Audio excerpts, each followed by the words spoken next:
Καλησπέρα. Καλησπέρα. Ελπίζω να είσαι καλά. Λοιπόν, για να μην χάνουμε χρόνο, τι σε φέρνει σήμερα εδώ? Λοιπόν, είμαι απόφοιτος της νομικής στο Δημοκρατικό Πανεπιστήμιο Θράκης. Και πριν λίγο καιρό αποφοίτησα και από το μεταπτυχιακό της ίδιας σχολής πάνω στον τομέα του Ευρωπαϊκού Δικαίου Ενέργειας. Ωραία, τέλεια. Άψογα μέχρι εδώ. Ποιο είναι το θέμα σου, δηλαδή έχεις κάποιο δίλημμα πάνω σε κάποιο άλλο μεταπτυχιακό που θα ήθελες να ακολουθήσεις, θέλεις να μπεις στο χώρο εργασίας, κάνεις κάποια πρακτική άσκηση?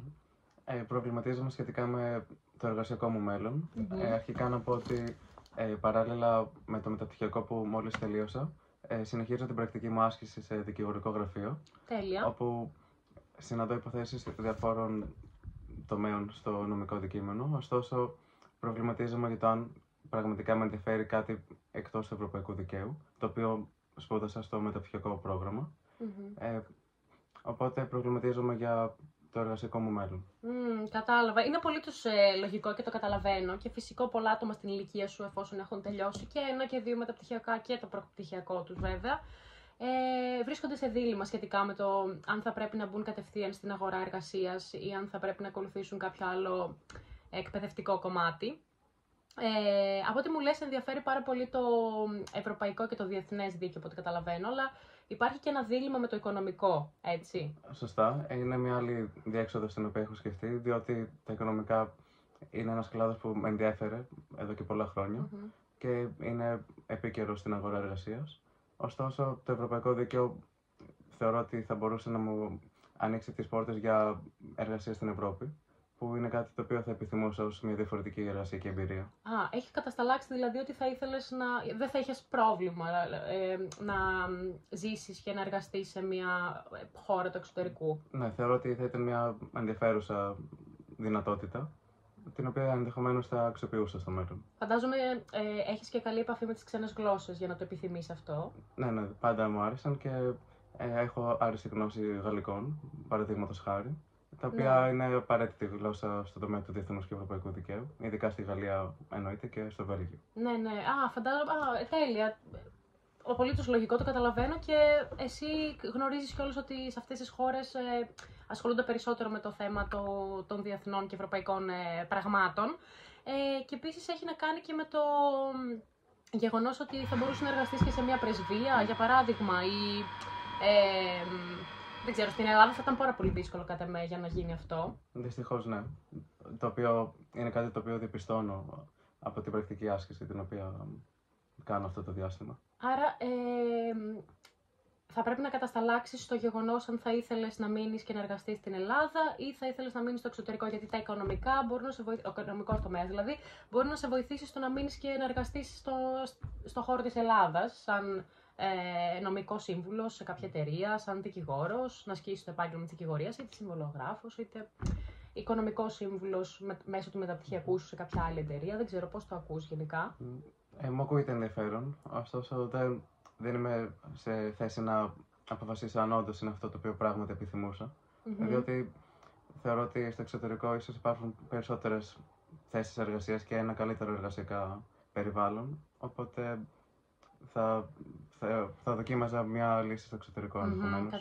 Καταλαβαίνω. Σε νιώθω απόλυτα. Άρα, από αυτό που καταλαβαίνω εγώ και από αυτά που συμπεραίνω από τα λόγια μας, είναι ότι το μεταπτυχιακό σου στα οικονομικά θα το επέλεγες αν θα ήθελες να εργαστείς στην Ελλάδα και η πρώτη σου επιλογή είναι ουσιαστικά το διεθνές και ευρωπαϊκό δίκαιο, το οποίο προφανώς θα πρέπει να εργαστείς σε κάποια άλλη ευρωπαϊκή χώρα. Πραγματικά. Έχει να κάνει με το γεγονός ότι και η σχολή που τελείωσες και το μεταπτυχιακό σου είναι μία από τις πιο δημοφιλείς και στην Ελλάδα αλλά και στον κόσμο. Θα πρέπει να ήσουν και πολύ καλός μαθητής στα χρόνια του σχολείου. Πιστεύεις λοιπόν ότι διαθέτεις τα προσόντα για να ψάξεις κάποια πανεπιστήμια στο Βέλγιο και στη Γαλλία, όπως μου είπες και πιο πριν? Αυτά τα προσόντα ποια είναι, δηλαδή οι γονείς σου θα μπορούσαν να συνεισφέρουν οικονομικά ή θα μπορούσε εσύ να βρει μια δουλειά. Δεν ξέρω κατά πόσο απαιτητικό θα είναι και το μεταπτυχιακό πρόγραμμα που θα βρει. Δεν ξέρω, θα μπορούσε να συνδυάσει εργασία και μεταπτυχιακό, ή αν οι γονεί σου θα ήταν πρόθυμοι να σε στηρίξουν οικονομικά σε σχέση και με τη ζωή σου εκεί και με το μεταπτυχιακό, στις σπουδές σου δηλαδή. Θεωρώ πως το οικογενειακό μου περιβάλλον θα μπορούσε να συμβάλλει προς αυτή την κατεύθυνση, έστω προσωρινά μέχρι να βρω μια θέση εργασίας σταθερή και ικανοποιητική. Παράλληλα, πιστεύω ότι όντως έχω αυτά τα προσόντα, π.χ. παραδείγματος χάρη η επαρκής γνώση ξένων γλωσσών που διαθέτω. Θεωρώ ότι είναι ένας χρήσιμος παράγοντας για να γίνω δεκτός σε ένα μεταπτυχιακό πρόγραμμα σπουδών σε κάποια ευρωπαϊκή χώρα. Παράλληλα, να αναφέρω ότι λόγω του υψηλού μέσου όρου αποφοίτησης που είχα στο πρωτοπτυχιακό αλλά και στο μεταπτυχιακό μου στο Δημοκρίτη Πανεπιστήμιο, θεωρώ ότι θα μπορούσα να γίνω πιο εύκολα δεκτός σε κάποιο ευρωπαϊκό πανεπιστήμιο για να συνεχίσω τις σπουδές μου εκεί. Μάλιστα. Τέλεια, αυτό είναι άψογο που μου λες, γιατί θα μπορούσες να λάβεις και κάποια υποτροφία, οπότε θα ήταν και μια βοήθεια προς τους γονείς σου αυτό το κομμάτι, και μετέπειτα θα μπορούσε να βρεις κάποια δουλειά. Επίσης, κάτι τελευταίο που θα ήθελα να σε ρωτήσω είναι το γεγονός ότι θα επέλεγες μια χώρα του εξωτερικού και για μετέπειτα εργασία, ή θα ήθελες μόνο να ασχοληθείς με το μεταπτυχιακό και ενδεχομένως αργότερα να γυρίσεις στην πατρίδα σου? Πιστεύω πως οι εργασιακές συνθήκες στο εξωτερικό εν της πράγμας είναι καλύτερες από την Ελλάδα. Οπότε, εφόσον έβρισκα μια θέση εργασίας ικανοποιητική και σταθερή, θα επιθυμούσα να συνεχίσω την παραμονή μου σε κάποια ευρωπαϊκή χώρα, μετά δηλαδή το πέρας των μεταπτυχιακών μου σπουδών, προκειμένου να έχω μια σταθερή θέση εργασίας στο εξωτερικό. Μάλιστα.